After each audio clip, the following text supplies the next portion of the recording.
सरकारको साथ सहयोग यहाँ हामीलाई Myself, I am Durvagiri. I am founder of the Sapana Village Social Impact, and I am also owner from the Sapana Village Lodge. And just few days ago, there's quite heavy rain in Nepal, whole Nepal, and then of course there's everywhere there's a big flood. And also we totally covered the Sapana Village Lodge. Also we flooded, and our Sapana Village Social Impact Office also flooded.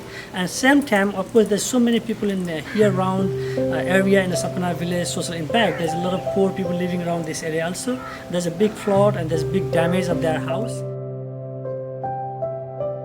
यहाँनिर गाउँमा हाम्रो घरको अवस्था पनि नाजुक छ। हाम्रो घर अलिकति पक्की घर भयो भने चाहिँ हाम्रो बारी पहिरोबाट नि अलिकति सुरक्षित हुन्छ। हरेक वर्ष हैन बारी आउँछ अनि हाम्रो पक्की घर भएको भए हैन ढुक्कले बस्न सक्थ्यौं हामी। मेरो घर यस्तो हालत छ के बाइक पिटले दुखिएको छ त्यसले भाग्नु पर्छ बस्न अब सकिँदैन यो ठाउँमा के गर्नु अब यही गाउँसरी छ If anybody want to help, we love to build their house and support them to make a new house. I hope there's people who can help us. Thank you so much.